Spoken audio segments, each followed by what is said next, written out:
dollar. Dirt and money, no soul. Had to go and get it, ain't no time to kick it. Got a stack of flip for my foes. Dollar. Please tell me you can hear me. Don't turn your back and don't neglect me. Just let me know if you need me. Dollar. Let me watch out for my partners. Keep my money long, get my team strong. Let me run away from my problems. Yup, what's good, original crew? We back, baby. More Mr. Ballen. We got what happened on this truckers route or route, wherever you from. You disagree with your mama. From hell. I don't know, man. I don't know where it's going. Shout out to those who has been doing this industry for a long time. Not the ones who just now trying to come up and say, "Hey, I'm a truck driver. I make six. You know what I'm saying? 6 figures a year. Yeah, but you ain't never home though. You know what I'm saying? A lot of people didn't want to go in that career because you know what I'm saying, you was always on the road, never home. So, you know, I know people who probably been in that for years, you know what I'm saying? When it was looked down upon. But shout out to y'all, man. Y'all make the world go round for real. But hey, man, with that being said, make sure y'all check out the links in the description box. Down below. You already know where to go, man. You want the first part? All you have to do is check out down below. Also, if you enjoyed today's video, like it with a thumbs up. That's all we ask, man. We highly enjoy when y'all do that, for real.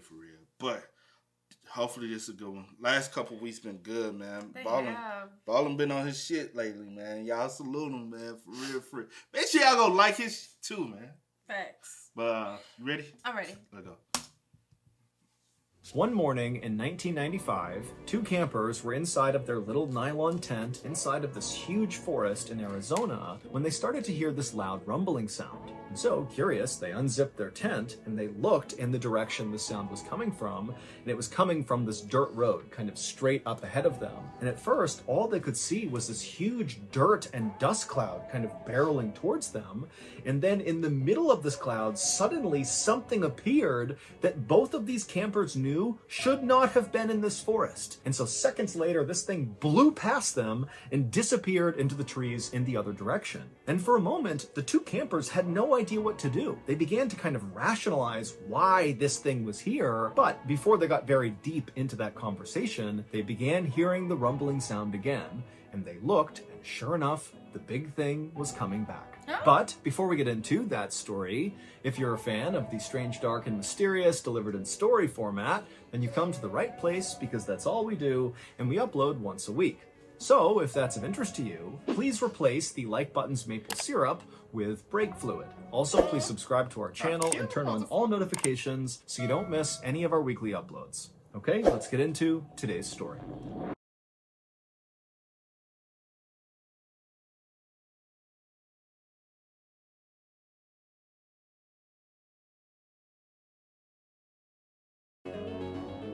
Late on the night of May 27th, 1995, a long-haul truck driver named Devin Williams pulled his gigantic refrigerated semi-truck into a truck stop in a city called Kingman, Arizona. After putting his truck in park, Devin reached over and grabbed his sleeping bag off the passenger seat and began to unroll it. Devin would normally get out and use the bathroom and brush his teeth before going to sleep for the night, but this night, Devin was so exhausted that instead of going in, he just unfurled that sleeping bag and then climbed behind the front two seats of his truck and got into what's called the sleeper cab, which is an area behind the front two seats in the cab where drivers can lay down and rest. Devin had been on the road for the last 4 days, basically non-stop, and all he wanted to do was just finish the stupid route and get back home to his wife, Mary Lou, and their 3 kids in the tiny town of Americus in Kansas. Devin hated being away from his family for long periods of time, which unfortunately was part of his job, being a long-haul truck driver. But they needed the money because he and his wife had just bought a new house and it was a total fixer-upper, and so they needed to do a whole bunch of repairs to turn that house into a home. And so, missing his family and just wishing he was done with this route, Devin laid in his sleeping bag in the sleeper cab trying to fall asleep, but he just couldn't. And unfortunately, as Devin knew, if he didn't sleep this night, then he would have to take another break later on this route to rest, because he couldn't just continue to drive with absolutely no sleep. And so taking an additional break that he was not prepping for could affect his ability to get home on time. It was Saturday night, and the strawberries and lettuce that Devin was hauling inside of his truck were due in Kansas City, Missouri, 1,300 miles away, on Monday morning. And so Devin began doing the math in his head. If he stopped a little while later to take another sleep break, would he still be able to cover those 1,300 miles by Monday? And he just wasn't sure.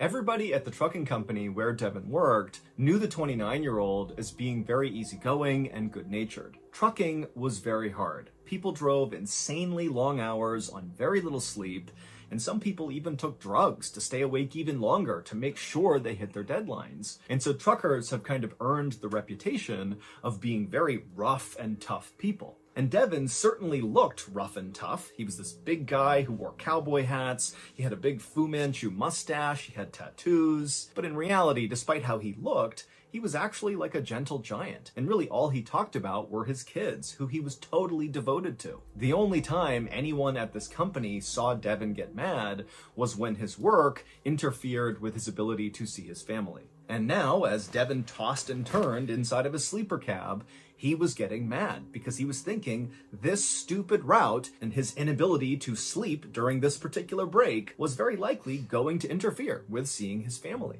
And after an hour of Devin getting angrier and so not sleeping at all, he finally just gave up on sleep. He chucked his sleeping bag, he climbed out of the cab, and he headed into the truck stop where he went to the bathroom, he got a bite to eat, and then he called his boss and he told him that he had just made a stop in order to sleep, but he couldn't.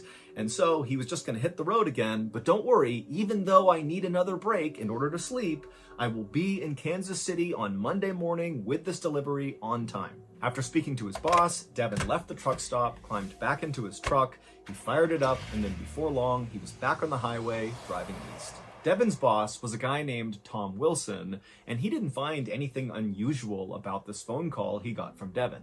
Maybe it was a little unusual that Devin was unable to sleep, and that he called his boss to say he was unable to sleep, but Devin sounded totally normal. And so that night, Tom was not worried at all that Devin would not make it to Kansas City by Monday morning. Devin was like one of his most reliable guys, and so if Devin said he was going to be there on Monday morning, even if he needed extra breaks along the way, then he would be there on Monday morning. But on Monday morning, the distribution center in Kansas City, Missouri, where Devin was supposed to go and drop off the lettuce and strawberries, called Tom Wilson and they said, "Hey, your driver's not here yet. What's going on?" Now, at first, Tom was actually really annoyed with the distribution center because he felt like, okay, the clock has just struck the deadline. Devin will likely arrive in the next few minutes, and they're prematurely calling to complain. And so Tom communicated that to the distribution center, and they said, okay, fine, we'll wait a little bit longer. But when almost an hour passed and still Devin had not shown up, the distribution center called Tom back and said, hey, he's not here. Now, after the second call, Tom totally changed his mindset, and he was actually now worried about Devin. And so he apologized to the distribution center and said he would get in touch with Devin as soon as he could and figure out where their shipment was. Because this is in 95, so probably lack of communication as far as cell phones, right? But some people had it, not everybody, like now. And I'm very ignorant to the knowledge of, like, the radios they used to have, and like, do you have to be in a certain range, or you know what I'm saying? Like, I'm ignorant to the knowledge of how those work. Like, I have family members who work on like the scanners and stuff. Like, my dad and them they have a scanner. My uncle who passed had a scanner. Like, so they used to always be like, "Hey, we know about this going on," and just, you know what I'm saying? Like, so I'm like, to how it works and like how it's like transmitted across where you're not able to constantly keep in touch if need be. You get what I'm saying? Or is it just as you like, you have to be upon like a certain range?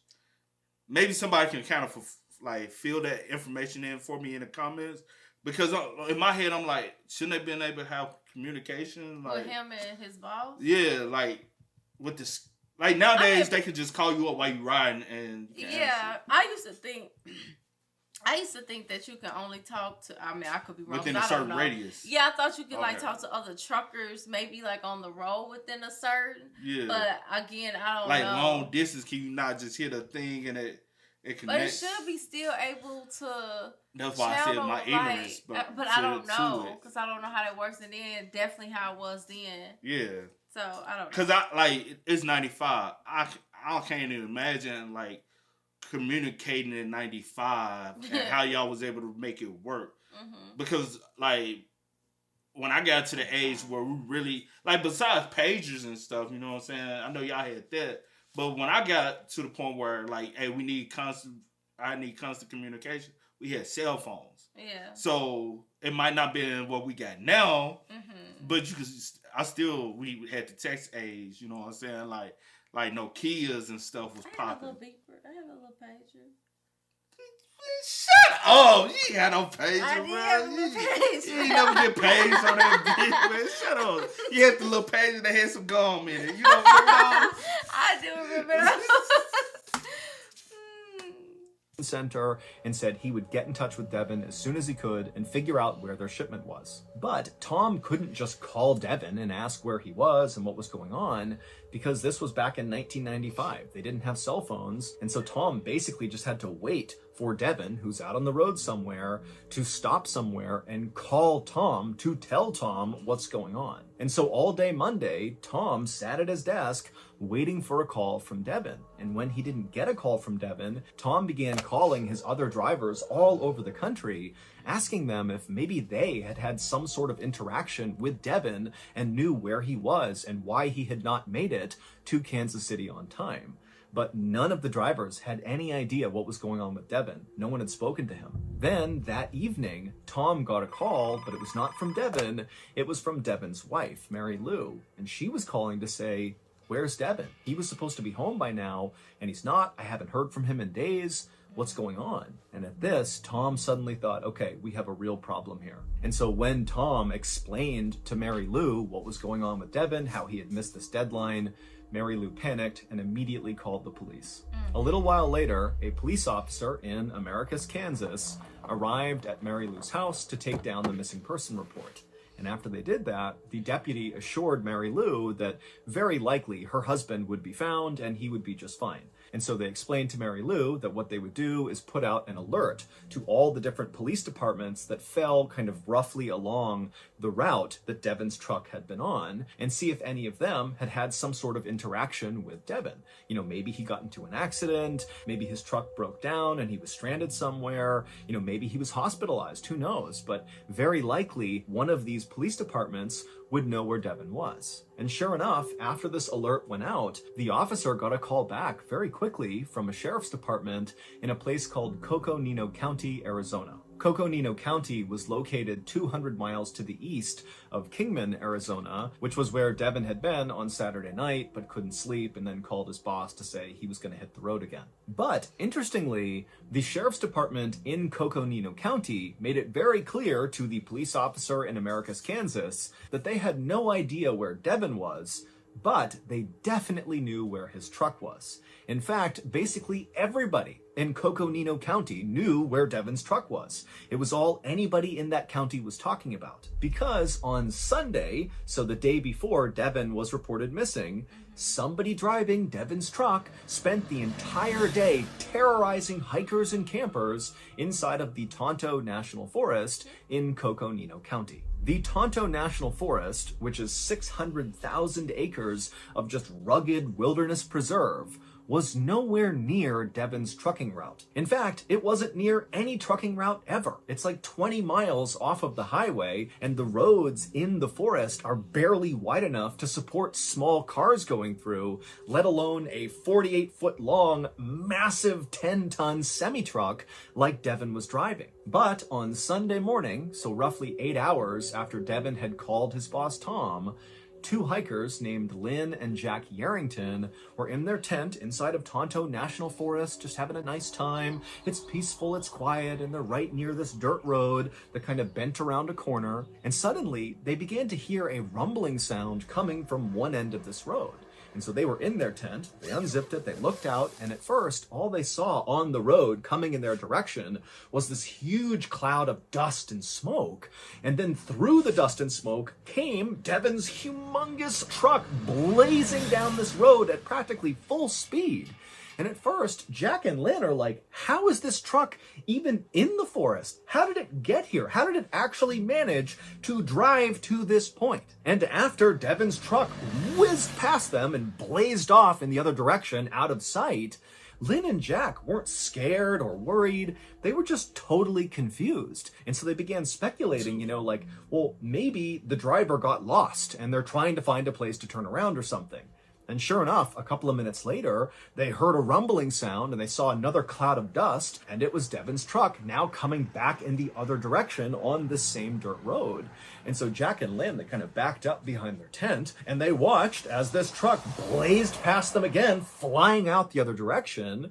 And so in some ways, that kind of confirmed to Lynn and Jack that yes, this driver, who's definitely driving recklessly at this point, has likely gotten lost. They've managed to turn around, and now they're heading back out to the highway, and that's all this was. And what you thinking? Somebody hijacked the truck? I mean, had to, but at what point? Unless he took another break at some point that we don't know, and or is he something just happened? being delusional? Like lack of sleep. Like he's acting bizarre, acting crazy.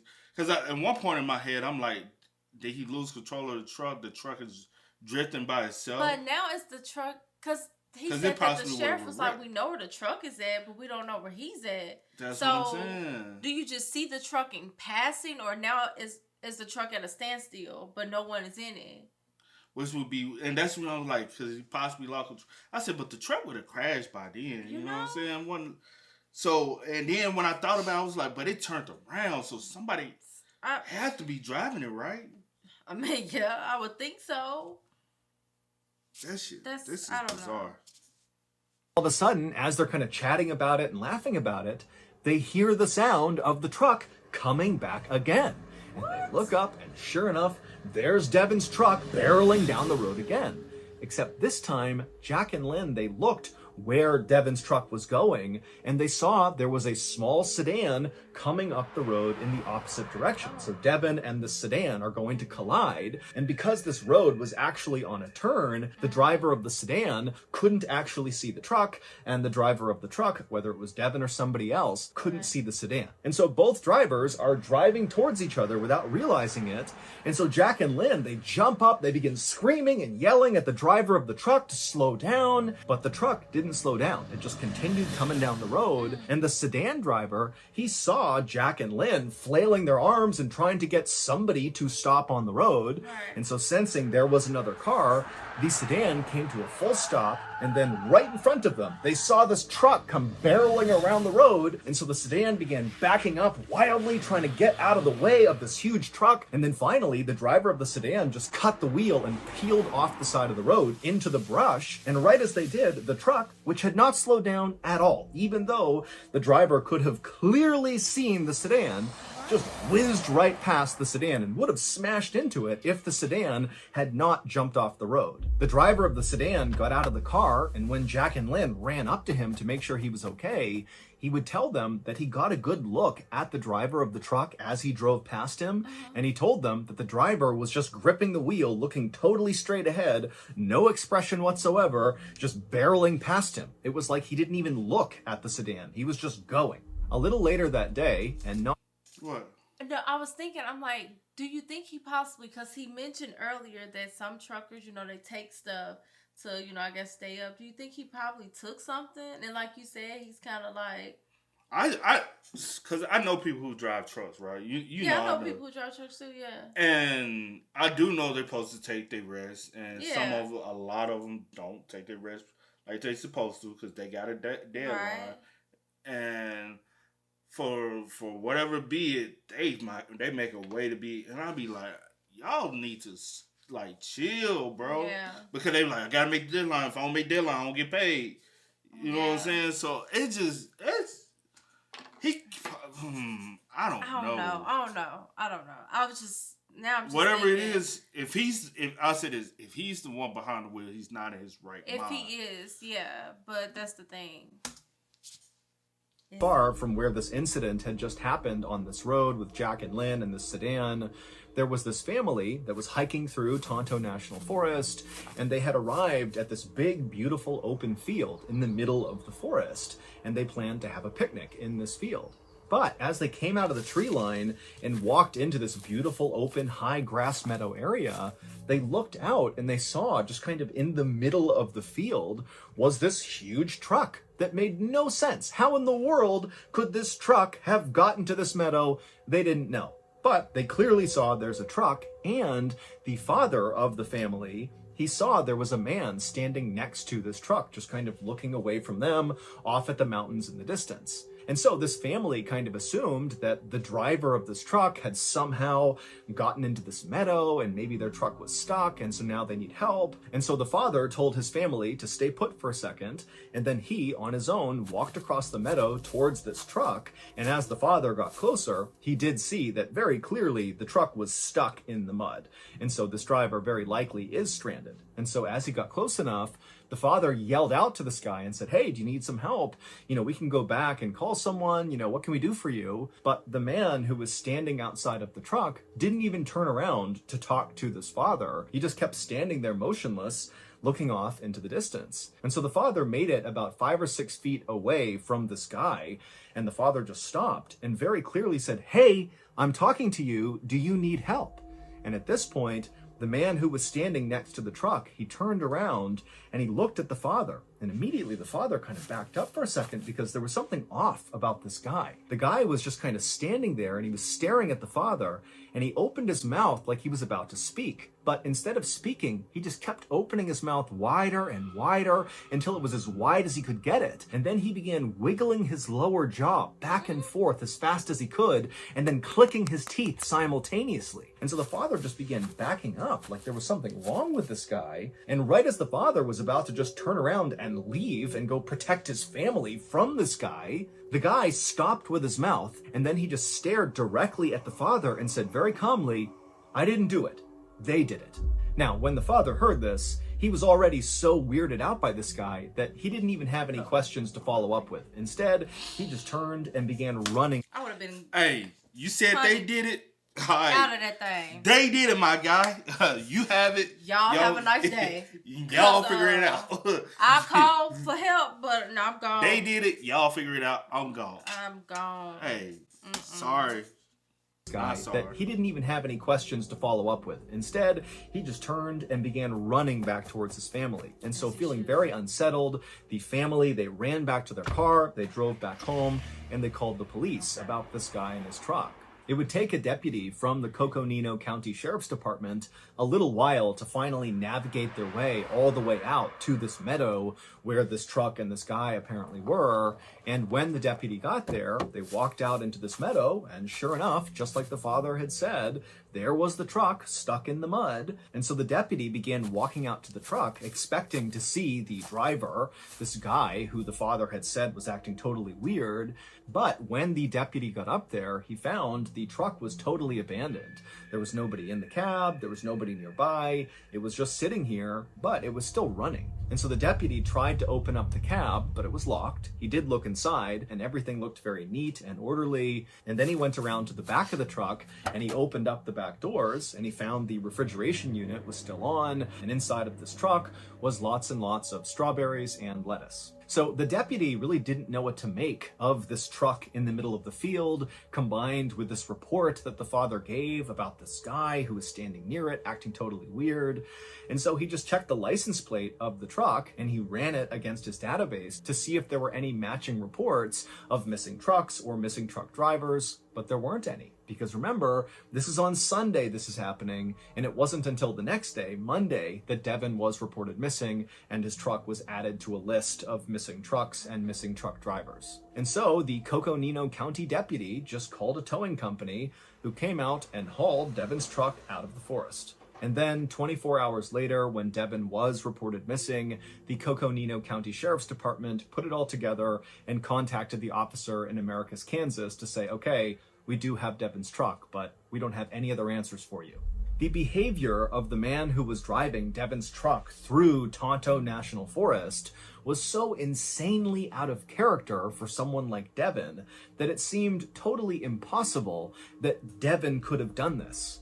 But both Lynn and Jack Yarrington and the other people who saw this truck flying through the forest on that Sunday, they all insisted that the man they saw in the cab driving this truck matched the picture of Devin Williams. But there was absolutely no reason for why Devin would want to go to the Tonto National Forest. And even if he did want to go to this forest for some reason, he should have known that his massive semi-trailer truck was not a good choice to be driving around these narrow dirt roads in the middle of this wilderness preserve. All we know about Devin is that at the time he went missing, all he likely wanted to do was just get home to America's Kansas to be with his wife and 3 kids again. That's really all he cared about. The police... So you telling me, is he possibly still missing to this day? And, like, no trace. Because you got to think about it. The dude saw him, he said, they. Yeah. Obviously, he possibly got locked out when he got out. Far, yeah. Because he probably went to check and to then see started how wondering. he can get out. You're in a national park by yourself, solo. You're already saying they, so we don't know if you're running, panicking, trying to run from they or who or y'all. Don't know. And you're not in your right mind. Yeah. You know what I'm saying? And that all that stuff. You know what I'm saying, with the shaking of the jaw. I don't know what that. That's a little crackheaded behavior. You know what I'm saying? Like. But you found the truck running, nobody around it, and everybody's saying that, and for Ballen to be reporting on it, has to down there be that nobody knows where he's at. Yeah. Or like, so far in the story. So far, yeah. There's no trace of him. This is a bizarre, weird story. Very much so. And sleep deprivation can end up to hallucinations. Yeah. That's the reason why it's good, no matter what you do, to still get your rest and get your appropriate amount of rest. Quit trying, and then you're restless because you got all these thoughts in your head of, I gotta get to this place. Yeah. I got a time limit to get to this, and and all I can think about is my family. Because if I'm, but that. Your rest is way more important. Good? America's Kansas to be with his wife and 3 kids again. That's really all he cared about. The police did consider that, maybe Devin just ran away. But that theory didn't add up. Devin had no criminal record, he had a great relationship with his wife, so there were no issues there, and there were no other kind of outstanding relationship issues with friends or family. And financially, even though it was a little tight, they were doing just fine. They just wanted some extra money to fix up this house and make it really nice. It wasn't like they were struggling to put food on the table. Also, the police considered that, maybe Devin was kidnapped or something. But Devin is like this big, imposing, tattooed cowboy hat, big mustache, tough truck driver. I mean, who's gonna try to kidnap that guy? Devin also had no medical issues, he wasn't struggling with his mental health, he had no neurological abnormalities, he also never used drugs and always passed every single drug test that he got while working for this trucking company. Devin was basically just this totally normal, nice, well-adjusted guy with nothing to run or hide from. And so none of this made any sense. Police mounted a massive search inside of Tonto National Forest, and during the search, the couple, Jack and Lynn Yarrington, who had seen the truck barreling up and down the road and nearly collide with that sedan, they would tell searchers that they actually thought they saw Devin Williams, not in his truck, but out on foot, walking around on Monday morning, so just hours before he would have been reported missing. They said they just saw this guy wandering barefoot down the road as they were driving out of the forest,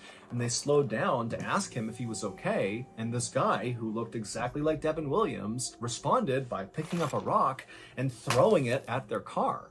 And so Jack and Lynn just drove past him, not realizing that this was the guy who very likely was driving that truck. Now, the police, when they began this search, were pretty confident they would find Devin, especially after hearing from Jack and Lynn that he was pretty likely on foot and without shoes walking around the forest. It seemed like he could not get very far. But despite this huge search, they could not find Devin. There was absolutely no trace of him. And so, after nearly 3 weeks of searching and not finding Devin, the police called off the search. Then, on May 2nd, 1997, so almost exactly 2 years from when Devin had been reported missing, 2 hikers were walking on this trail in the middle of Tonto National Forest, right in the area where police had extensively searched for Devin 2 years earlier.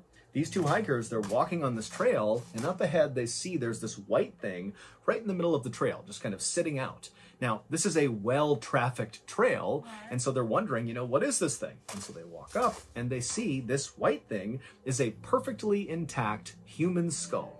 There's no skeleton, it's just the skull. And so these hikers, they gasp, they can't believe they're looking at a real human head, and they're thinking, how in the world did it get here? Why hasn't anybody else seen this and taken it? Like, how are we the first ones to see this? And so they would end up calling the police. The police would come out, they'd gather up the skull, it would be sent in for testing, and sure enough, DNA testing would reveal the skull belonged to Devin Williams. No one has ever been able to explain what actually happened to Devin Williams, but the discovery of his skull inside of Tonto National Forest nearly guarantees that the driver of the truck 2 years earlier really was Devin, and the guy standing outside of the truck that was stuck in the mud in the meadow was likely Devin, and the guy throwing rocks at Jack and Lynn's car was Devin. People have put forth a whole host of theories about what happened to Devin, ranging from he had some sort of medical event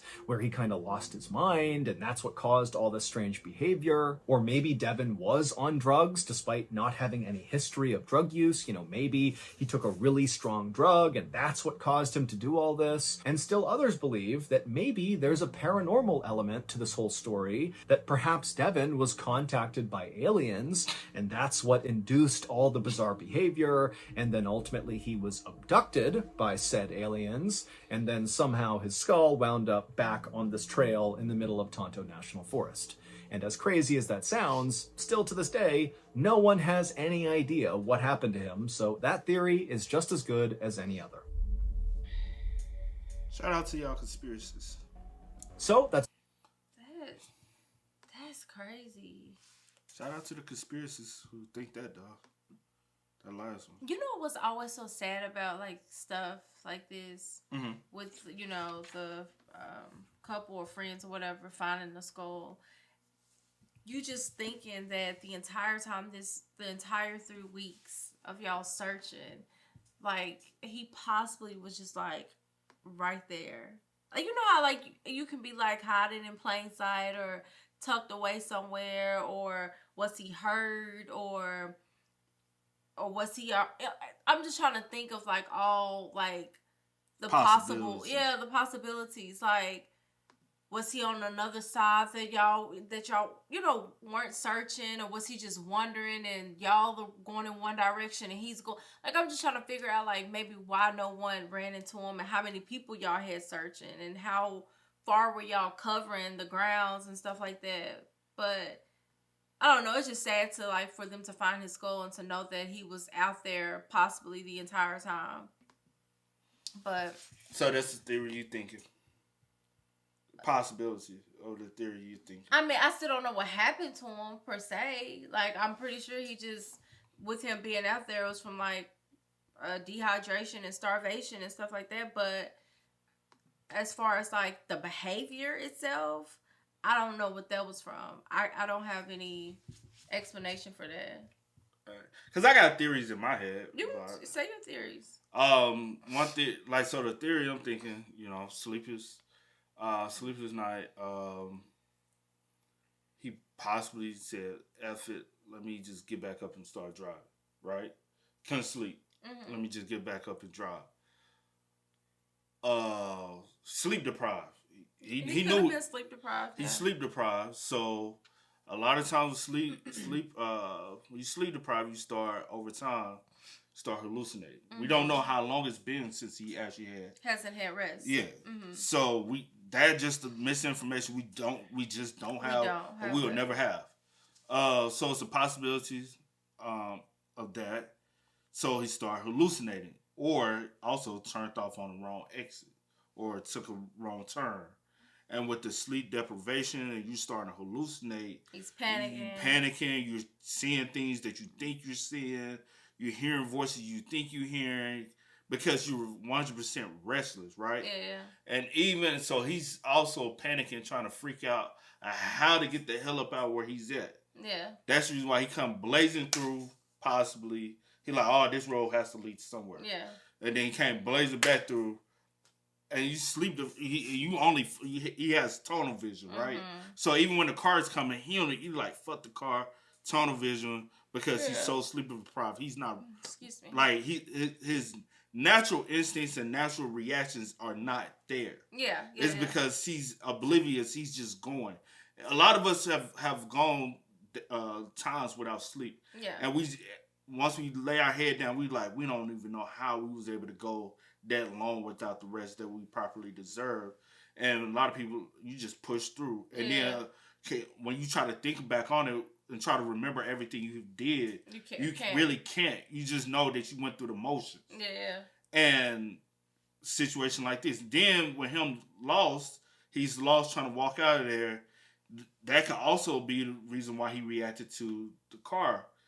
He just sees some people, he's like, oh, God. You know what I'm saying? Because you're not there mentally. Yeah. So I also would say this, dehydration, sleep deprivation, right? He possibly could have, you know what I'm saying, passed away because of that. But people will argue with that. Oh, you can last this amount of time without sleep or this amount of time without water. So, yeah, I feel you. I'm just going on with my theories because a lot of people won't put their theories in the comments. And then, or they'll just try to debunk yours. But also, do we know what kind of animals out there in the wild? Yeah, I was just thinking that too. Because, let's say this, we don't know how far he might have strayed away from that area. Yeah. Possibly have passed away. Animals get the body. They're being vicious. They're taking parts and pieces this way, this way, this way. Because they only found the skull. They never found the actual body, the skeleton. They just found the skull. So the reason why the skull possibly has appeared, he never left the area. Right. But it's a possibility the animals got a hold of him. That's a possibility as well. But I don't know what kind of wildlife they have in the area. Yeah, I don't know that either. And then I'm thinking either way. I'm thinking with the animals, is it before that they get a hold of them beforehand or after the fact? You know what I'm saying?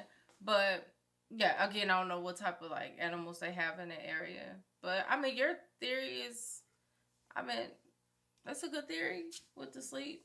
Like being sleep deprived, like that's a good. That's the only thing I can really like. Because if he has no history of taking any drugs, I don't know. You ain't just he wouldn't have even had his hands on any drugs to take if he doesn't have a history of taking any drugs. Well, I'll say this.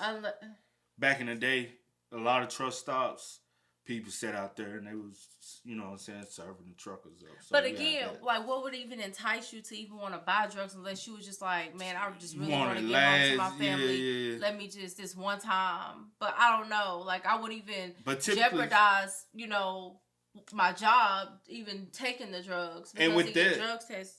And with that, he's probably the main provider. Right, so I'm not going to jeopardize that. He jeopardized his job. Also, he's 29. If he never had dibble dabble in any narcotics. I'm not going to start now. Not in no random situation like that. No. So the only thing I can think of is being sleep deprived. If we're going to X out the drugs, we're going to take that out the equation. Yeah. Then that's the only other thing I can think of. And that sleep deprivation can lead to hallucination. The only other thing, I'm just like with the man, you know, the example, you know, him with the mouth and the tongue and he just looking at. He did say he could look at him, and he kind of looked out of it and was like, and he was like, I've seen crackheads move like that. But why you keep saying that? Because I'm saying if he takes drugs could have been too powerful. I'm saying if he did take drugs, but we gonna exit out the drugs. I'm just gonna say he was sleep deprived. But that's the only thing. I mean, that's and maybe he could have. I'll say this. Maybe he could have been like, because he was dehydrated, and he's like, you know. We don't know if he was taking any fluids the whole time. We don't know. Like, what was found in his cabin. I mean, that's not going to... No, I'm saying, like, did we find any food, water, anything that he possibly had a source of like during this period of time? Or did he just, whenever he stopped, he only ate and drank while he was stopped? Because some people believe this. I'm not going to put any fluids in the truck with me while I drive because I don't want to have to pee while I'm driving because they'll make me stop. So I'm only going to eat it or drink when I stop and pee then because I don't want to have to be drinking fluids while I'm driving and then I have to take a piss break. So I'm only gonna drink, you know what I'm saying, consume it. Cause that's how you are. But within a couple days, though, you're not. That's how you are, though. You like, hey, I'm riding. I'm not gonna pee because I'm not gonna get anything to drink while I'm riding because it'll like if I'm drinking, I'm no. So some people are like that though. So he could have been one of those. We don't know. I'm just looking at it as sleep deprivation that also possibly went into dehydration.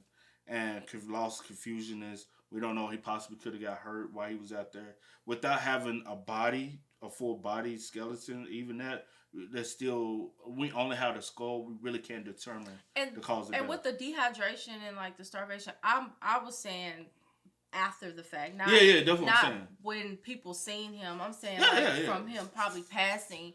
That's the only thing that I can think of is that he was dehydrated, starvation, or whatever type of animals they have out there. But I want to say this whole situation is unfortunate. It's super sad, and I definitely feel for his family and stuff. And his wife. And then have to find out 2 years later, like, dang, skull, like, you know what I'm saying? You and really don't have a body. Never was able to have a proper burial or funeral. Like, I don't know, after they found the skull, what happened after that, or whatever the case may be, but I don't know. It's sad, unfortunate. Yeah. But yeah. Yeah, man. Y'all feel, but what you think about the alien thing? Y'all feel free to leave y'all comments. You like, whatever y'all you like, I gave my theory behind it. Because I'm like, I'm not conspiracies within the alien reduction thing to even try to throw a theory out there. I'm not into it to be able to like, oh, it's possibly alien invasion. Like, I don't be into that, so I can't. Yeah, take your song. If you into that, you into that, but let's reel it back in a little bit and try to. I don't know, but anyway, some people believe. You're entitled to believe whatever you want. But yeah. Hey, man, y'all spam us up in the comments, man. Y'all let us know y'all thoughts about it in the comment section down below, man. But as always, I do go by the name DJ The Kid This Is. We are. Go and get it, ain't no time to kick it. Got a stack of flip for my foes. Dollar. Please tell me you can hear me. Don't turn your back and don't neglect me.